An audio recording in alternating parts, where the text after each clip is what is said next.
Good evening, welcome to Real Time. I'm your host, Catherine Mokler. A former international abortion worker turned pro-life advocate has been appointed as Executive Director for the UK's largest pro-life NGO, the Society for Protection of Unborn Children. Kevin Duffy spent 6 years as a director and consultant responsible for the development of abortion centres in Africa and South Asia with Marie Stopes International. Now, SPUC is thrilled to announce that Mr. Duffy will be joining SPUC's team as Executive Director of Research and Education, and is certain that his unique insight and expertise will help to ensure that full legal protections are restored to unborn children. Mr. Duffy said, "When I finished with MSI, I considered walking away from the issue of abortion entirely. However, I decided to put my knowledge and experience at the service of the pro-life movement. I am certain that the false narratives of the abortion industry, which claim to care about women, can be defeated, and a culture of life which truly cares about the well-being of women and safeguarding of human rights can be restored." Mason Herring, who's 38 and an attorney from Texas, has been indicted for spiking his wife's drinks with an abortion drug after she became pregnant with their third child. When Mr. Herring found out that his wife Catherine, who's 38, was pregnant, he complained that it would ruin his plans and make him look like a jerk. He was having an affair at the time and wanted a separation from his wife.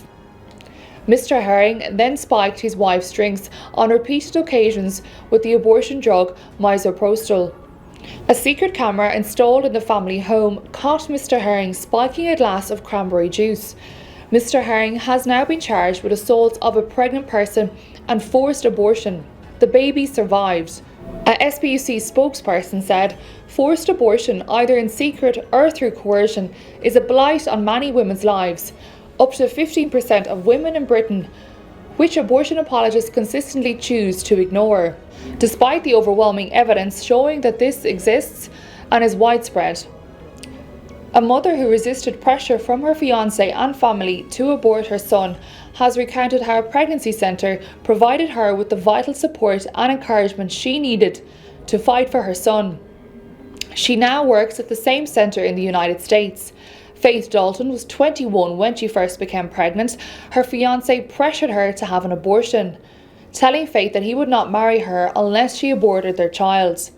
Faith later stumbled across the Pregnancy Resource Centre of Rolla in Missouri, where she found timely help and encouragement to resist pressure to abort her child.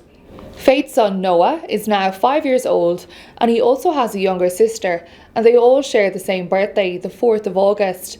Noah's sister is the daughter of Faith's husband, Gabe, the CEO and co-founder of the same pregnancy centre in Rolla, where she now works as a counsellor, providing support to pregnant mothers. SPUC's Michael Robinson, Executive Director of Public Affairs and Legal Services, said, "Birthdays remind us that it is a good thing to be alive.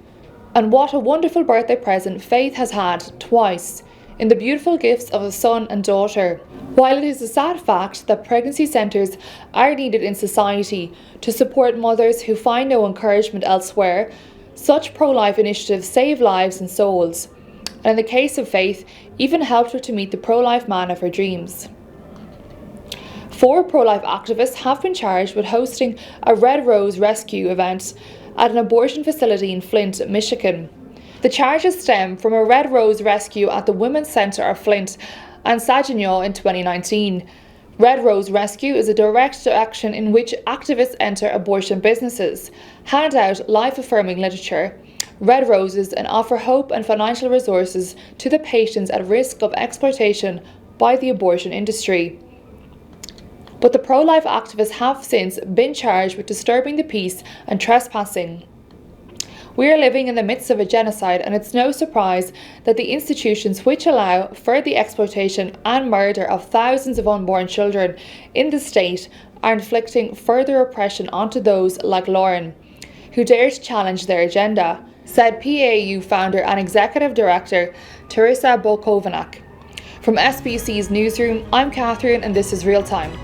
Thank you for tuning in. See you again next week, same time, same place.